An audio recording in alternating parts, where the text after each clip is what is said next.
وقد قال الله تعالى في القرآن المجيد والفرقان الحميد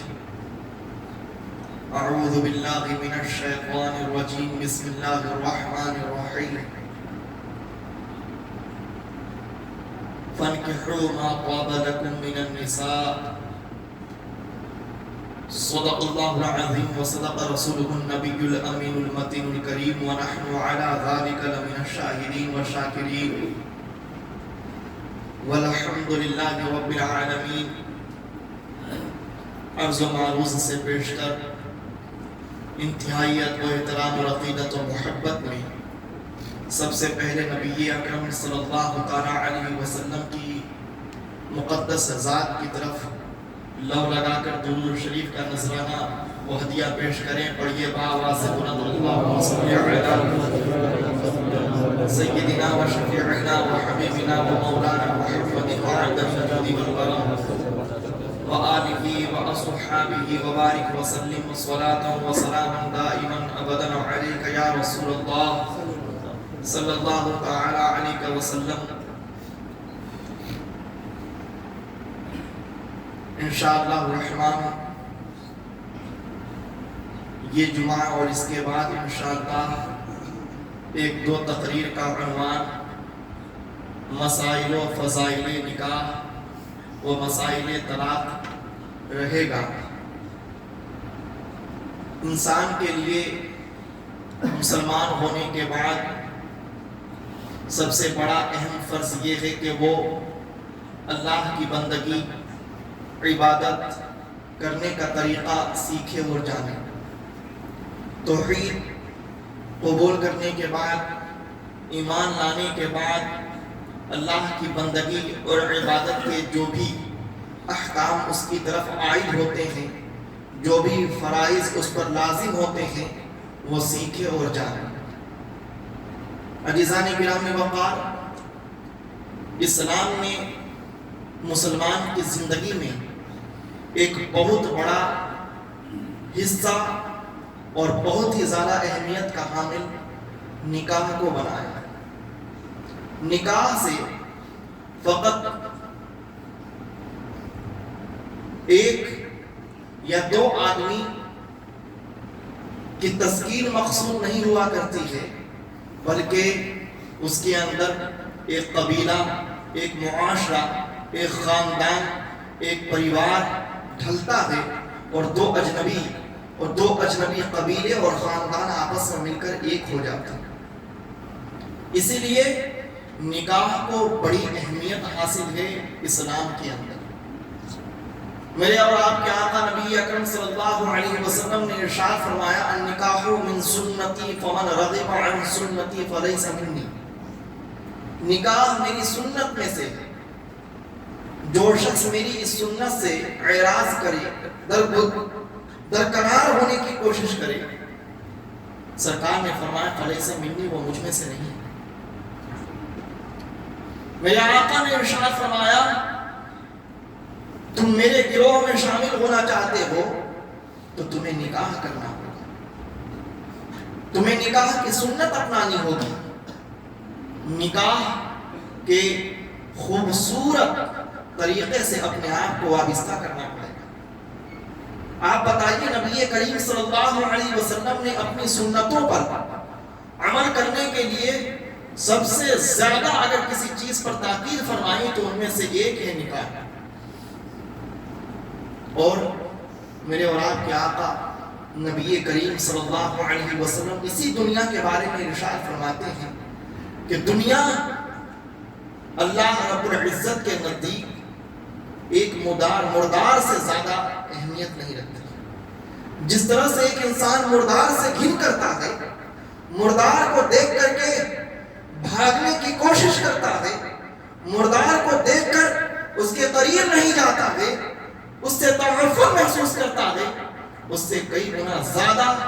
بدترین دنیا کی حیثیت اور حقیقت ہے اللہ رب العزت کے نزدیک۔ اور پھر میرے آقا ارشاد فرماتے ہیں حببا الی من دنیاکم ثلاث، اے لوگوں سنو، یہ جو تمہیں دنیا دی گئی ہے، اس دنیا میں سے صرف میرے رب نے میرے اندر تین چیزوں کی محبت ڈالی۔ وہ دنیا جس کی حقیقت و حیثیت اللہ رب العزت کے نزدیک مردار سے زیادہ نہیں ہے، اسی دنیا کے بارے میں میرے آقا ارشاد فرماتے ہیں کہ اس دنیا کی تمام چیزوں میں صرف 3 چیزوں کی محبت میرے رب نے میرے اندر ڈالی، صرف 3 چیزیں میرے دل میں پسندیدہ ہیں، صرف 3 نعمتیں رب تعالیٰ کی میرے دل کے قریب ہیں۔ میرے آقا نے ارشاد فرمایا ان 3 چیزوں میں سے پہلی چیز ہے النساء، منکوحہ عورتیں، دوسری چیز والطیب،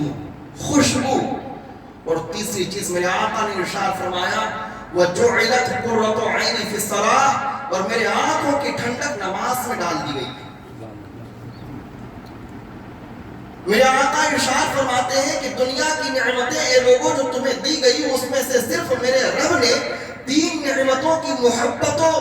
الفت میرے دل میں ڈالی ہے۔ پہلی نعمت منکوحہ عورتیں ہیں،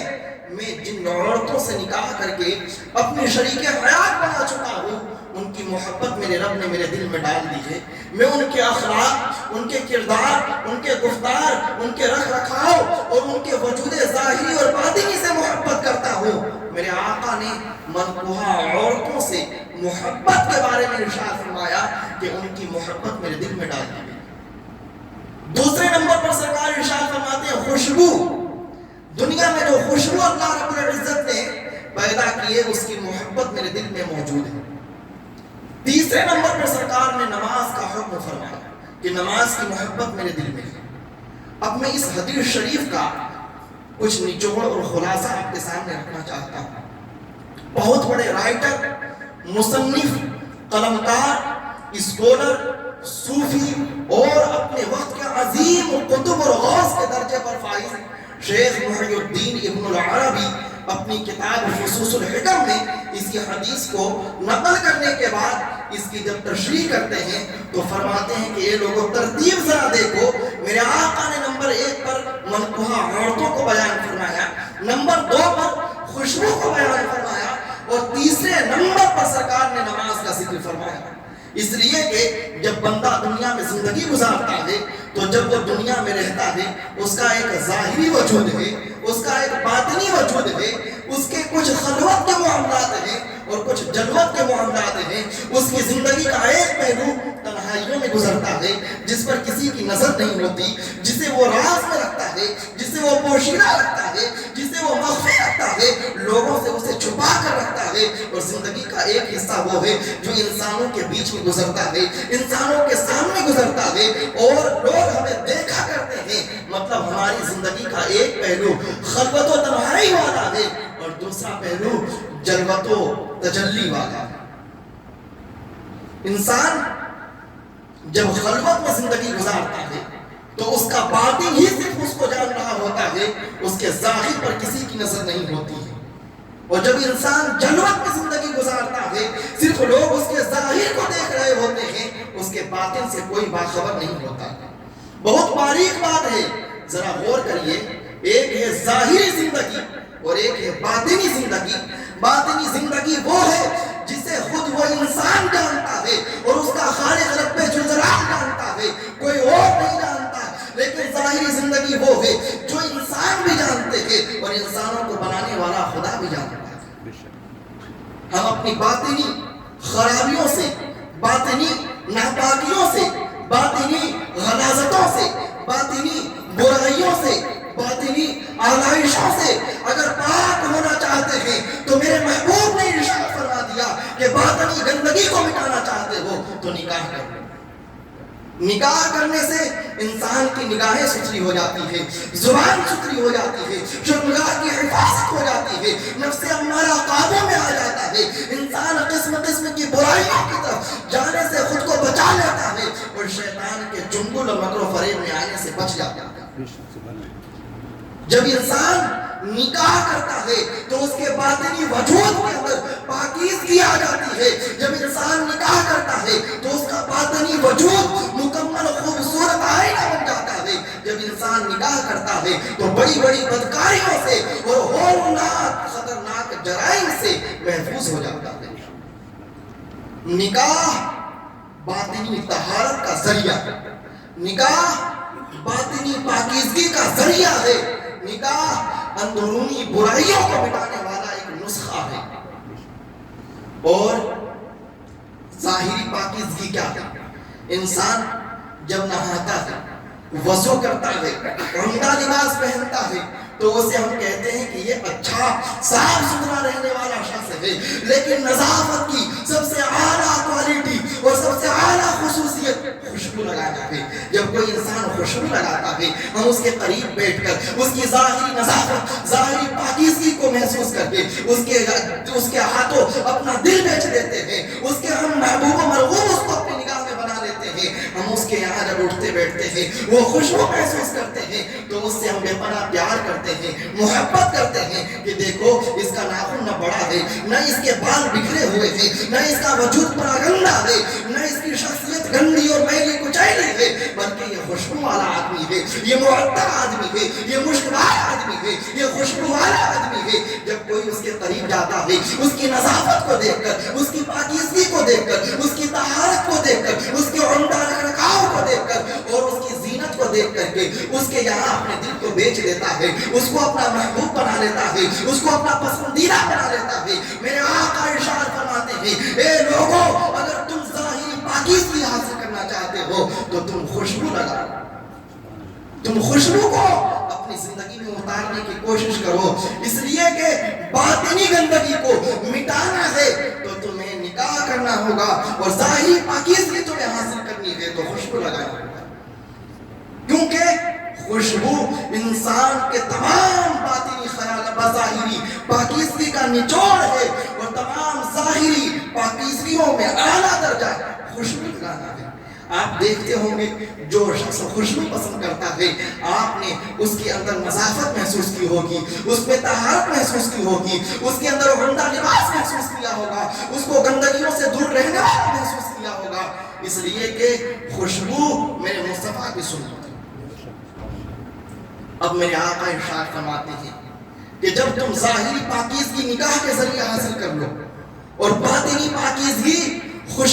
ظاہری پاکیزگی خوشبو کے ذریعے حاصل کر لو، اور باطنی پاکیزگی نکاح کے ذریعے حاصل کر لو، تو اپنے ظاہر کو باطن کو پاک کر کے اب نماز پڑھو۔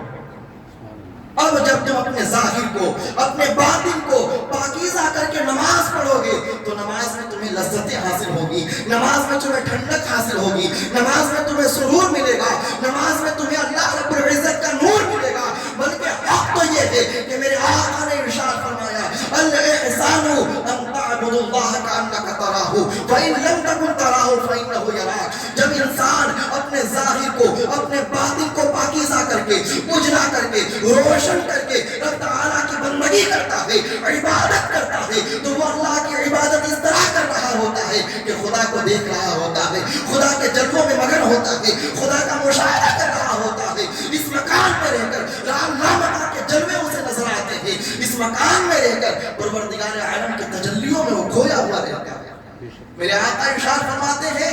عبادت کا سب سے اعلیٰ درجہ یہ ہے کہ تم جب رب کی بندگی کرو تو یہ محسوس کرو کہ تم رب کو دیکھ رہے ہو، اور اگر تم رب کو دیکھ نہیں سکتے تو تمہارے اندر یہ احساس پیدا ہو کہ رب تمہیں دیکھ رہا ہے۔ جب تم عبادت اس طرح سے کرو گے تو پروردگار عالم کی بارگاہ میں مقبول و مقرب بن جاؤ گے۔ پتہ یہ چلا، میرے آقا نے ارشاد فرمایا، دنیا کی یہ تین نعمتیں ایک دوسرے سے جڑی ہوئی ہے۔ جب بندہ نکاح کرتا ہے باطن کی برائیاں مٹ جاتی ہے، جب خوشبو لگاتا ہے ظاہر کی پاکیزگی حاصل ہو جاتی ہے، اور جب ان دونوں کو اپنے جسم میں اتارنے کے بعد میں، اپنی روح میں سمانے کے بعد میں، اپنے آتما کے اندر داخل کرنے کے بعد میں خدا کی بندگی کرتا ہے تو رب تعالیٰ کے جلوے اسے نظر آتے ہیں، اور خدا اسے اپنی تجلیوں کا گہوارہ بنا دیتا ہے۔ آج عالم یہ ہے کہ ہم نماز پڑھنے آ رہے ہوتے ہیں، ہماری آنکھیں خطائیں کر رہی ہوتی ہیں، ہم نماز کی طرف بڑھ رہے ہوتے ہیں، ہماری زبان گناہوں میں ملوث ہوا کرتی ہے، ہم نمازوں کی طرف آ رہے ہوتے ہیں، غیر محارم کے سلسلے میں کبھی ہماری زبان، کبھی نگاہ، کبھی خیال گندا ہو رہا ہوتا ہے، اور جب ہم نماز کی طرف آ رہے ہوتے ہیں تو میلے کچیلے کپڑے میں آ جاتے ہیں، گندے لباس میں ملبوس ہو کے آ جاتے ہیں، نہ ناخن تراشا ہوا ہوتا ہے، نہ تیل لگایا ہوا ہوتا ہے، نہ لباس عمدہ ہوتا ہے، بلکہ حالت تو یہ ہے کہ خدا کی قسم کچھ لوگ وضو بھی اچھے سے نہیں کر کے آتے ہیں، ان کی ایڑیاں بھی نہیں صحیح سے دھل پاتی ہے، ان کے چہرے پر مکمل طور پر وضو کے قطرات بھی نہیں پہنچ پاتے ہیں، ہاتھوں پر بھی خشکی رہ جاتی ہے اور وہ نماز میں آ جاتے ہیں۔ اب بتائیے، جو انسان نماز کا فائدہ حاصل کرنا چاہتا ہے، میرے آقا نے ارشاد فرمایا ظاہری پاکیزگی بھی حاصل کر لو، باطنی پاکیزگی بھی حاصل کر لو۔ آج بڑے افسوس کے ساتھ میں کہتا ہوں، ہمارے معاشرے کے اندر اللہ رب العزت خیر فرمائے، لیکن نوجوانوں کی اور نوجوان بچیوں کی شادی میں تاخیر کرنے کی وجہ سے ان کے باطنی خیالات پاکیزہ نہ رہ سکے۔ ہمارے رزق کا مالک پروردگار ہے، ہماری تقدیر میں جو روزی لکھ دی گئی ہے وہ مقدر کر دی گئی ہے، قیامت تک جو ہمارے ساتھ میں روزیاں وابستہ تھی پروردگار عالم نے مادر شکم میں اسے لکھنے کا حکم دے دیا۔ اب جتنی کوششیں کر لو، جتنے تم ہاتھ پیر پھیلا لو، جتنے بھی تم کارنامے دکھا لو، رزق اتنا ہی مل کر رہے گا جتنا پروردگار نے مقدر فرما دیا ہے۔ اس کے باوجود ہم اچھی جاب، اچھی زندگی میں اچھی نوکری اور بہترین ویل سیٹلڈ کے خواب و خیال میں آ کر کے اپنے نکاحوں میں تاخیر کر رہے ہیں۔ ہمارا باطن گدلا ہوتا جا رہا ہے، ہمارے خیال گدلے ہوتے جا رہے ہیں، ہماری فکر میلی ہوتی جا رہی ہے۔ جب ہم گندے خیالات کے ساتھ میں، بےہودہ افکار و نظریات کے ساتھ میں رب کی بندگی کریں گے تو ہمیں خدا کا سرور نہیں ملے گا، خدا کی بارگاہ میں بیٹھنے کی لذت نہیں ملے گی، خدا کی بارگاہ میں حاضری کی چاشنی نہیں ملے گی۔ اگر ہمیں چاشنی چاہیے، حلاوت چاہیے، لذت چاہیے تو خدا کی بارگاہ میں ظاہر کو بھی ستھرا کر کے آنا پڑے گا اور باطن کو بھی پاکیزہ کر کے آنا پڑے گا۔ اور یہ میرے عزیزو، نکاح ہر کسی سے مت پڑھوایا کیجیے، اس شخص سے نکاح پڑھوائیے جو نکاح کے مسائل کو اچھی طرح جانتا ہو، جو نکاح کے اصول کو اچھی طرح سمجھتا ہو، جو نکاح کے قوانین کو اچھی طرح سمجھتا ہو۔ ہر کسی شخص جس کی ٹوپی، جس کا کرتا، جس کا پائجامہ دیکھا اس کو بلا کر نکاح پڑھوا دیتے ہیں۔ پہلے ان سے پوچھئے ان کی فراغت کہاں سے ہے، پہلے پوچھئے ان کی تعلیم کہاں سے ہے، پہلے پوچھئے ان کی نفعت کہاں سے ہے، پہلے پوچھئے وہ سنی صحیح العقیدہ ہے یا نہیں، پہلے معلوم کیجئے وہ مکمل عالم و فاضل ہے یا نہیں۔ ہر کسی سے نکاح مت پڑھوائیے۔ عالم یہ ہے کہ مجھے ایسے حادثات سننے میں ملے ہیں کہ انسان نکاح ایسے لوگوں سے پڑھوا رہا ہے جن کے زبانوں سے اور جن کے طریقوں سے نکاح بھی نہیں ہوتا۔ نکاح کے سلسلے میں محتاط رہنا سیکھیے، اور نکاح آسان بھی ہے، بہت آسان ہے،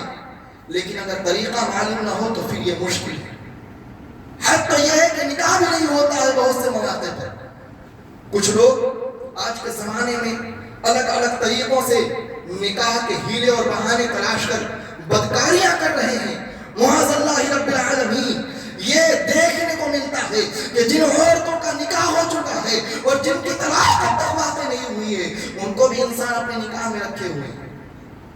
انہیں بھی اپنے گھر کی زینت بنا کر رکھتے ہیں۔ بہت سی خواتین ایسی ہیں جو فیس بک، واٹس ایپ، ٹیلی گرام کے ذریعے وہ اجنبی مرد و عورت نکاح کر لیتے ہیں، انہیں معلوم بھی نہیں ہے کہ ان جدید ذرائع ابلاغ سے نکاح کس صورت میں واقع ہوگی۔ اس لیے میرے عزیزو، نکاح کے مسائل سیکھیے، نکاح کے اصول سیکھیے، نکاح کے قوانین سیکھیے، اور بہت آسان طریقہ میں آپ کو بیان کر کے آ جا رہا ہوں، اپنے ذہن میں اس کو ہمیشہ کے لیے بیٹھا کر جائیے۔ نکاح کا جو طریقہ ہمارے علاقے میں رائج ہے، جیسا کہ میں نے سید صاحب قبلہ سے سماعت کیا، میں اس طریقے کی خوبصورت تشریح آپ کے سامنے پیش کر دیتا ہوں۔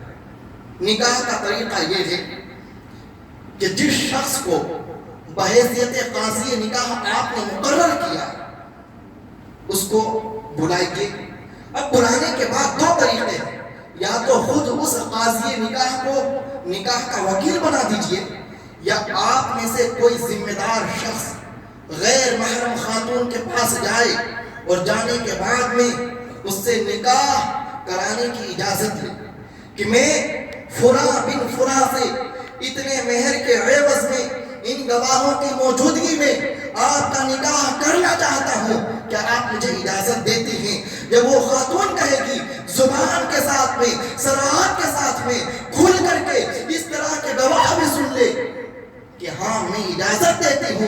تب جا کر یہ وکالت درست ہوگی،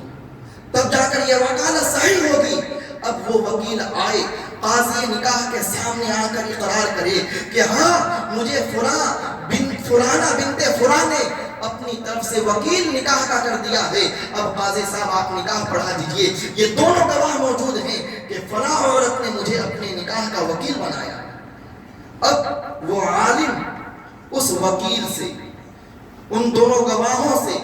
اقرار لینے کے بعد میں ان جملوں کے ساتھ میں نکاح کا اعلان کرے گا کہ میں اعلان کرتا ہوں بحیثیت قاضی نکاح اتنے مہر کے عوض میں نان و نفقہ کے علاوہ، کسنا و سکنا کے علاوہ، اور تمام لوازم نکاح اور ضروریات نکاح کے علاوہ اتنے مہر سکہ رائج الوقت معجل یا معجل کے بدلے میں فلانا بنت فلاں کا نکاح فلاں بن فلاں کے ساتھ ہونے کا اعلان کرتا ہوں۔ تب جا کر نکاح واقع ہوگی، اور نکاح کی مجلس میں خطبہ نکاح پڑھنا سنت ہے، اور خطبہ نکاح کا طریقہ یہ ہے کہ جب شوہر سے، ہونے والے شوہر سے آپ قبول کروانے کے لیے مجلس میں آئیے تو اسی وقت قاضی نکاح کو کہیے کہ وہ نکاح کا خطبہ پڑھے۔ نکاح کا خطبہ عربی میں پڑھنا سنت ہے، لیکن کہیے کہ وہ اردو میں ان کلام الہی کی تشریح کر دے، وہ بیان کر دے کہ اللہ رب العزت نے ان کلام میں جو آپ پڑھ رہے ہیں کیا کیا کہا ہے، تاکہ مجلس نکاح میں جو موجود ہیں انہیں قرآن کی آیتوں کا، ان کے مفہوم کا، ان کے ترجمے کا، ان کی تفسیر کا اور قرآن کی تشریح کا علم ہو جائے۔ اور خطبہ نکاح کے بعد میں ایجاب و قبول کی مجلس سجنے کے بعد میں اخیر میں دعا کیجیے، اخیر میں دعا کیجیے۔ عالم یہ ہے کہ کچھ لوگ صرف زبانی وکیل بن جاتے ہیں کہ میں فلاں عورت کا وکیل ہوں، حالانکہ اس سے اجازت بھی اب تک نہیں لی گئی ہے، اس کے پاس جا کر کے اس سے کلمہ شہادت پڑھا کر اجازت بھی نہیں لی گئی ہے، اور آ کر بیان کر دیتے ہیں کہ میں وکیل ہوں۔ اس لیے خدا را اگر کوئی اس طرح سے نکاح پڑھاتا ہے کہ جو وکیل نہیں ہے اس کو وکیل جان کر نکاح پڑھا دیا، تو اب اس عورت کی طرف سے جب اجازت صراحت کے ساتھ آئی ہی نہیں تو نکاح کیسا ہوگا؟ اسی لیے نکاح کی مجلس کو شریعت کے اصولوں کے مطابق سجائیے، گناہوں سے بچیے، اور نکاح ان لوگوں سے پڑھائیے جو مکمل طور پر عالم ہو اور کسی مستند ادارے کے فارغ ہو، کسی مستند شخصیت کی بارگاہ میں مقبول ہو، منظور ہو۔ ایسے آدمی سے نکاح پڑھوائیے تاکہ آپ کے نکاح کی برکتیں آپ کے گھروں میں ہمیشہ قائم و دائم رہے۔ میں انہی چند جملوں کے ساتھ اپنی گفتگو کو تمام کرتا ہوں۔ ابھی نکاح کے بہت سے مسائل باقی ہیں، انشاءاللہ آئندہ جمعہ میں ان مسائل کو انتہائی لب و لہجے کے ساتھ میں اور قرآن و حدیث کے اصول کی روشنی میں بیان کرنے کی کوشش جاری رہے گی۔ اللہ رب العزت ہم سبوں کو فتنوں سے محفوظ رکھے، مکر و فریب سے محفوظ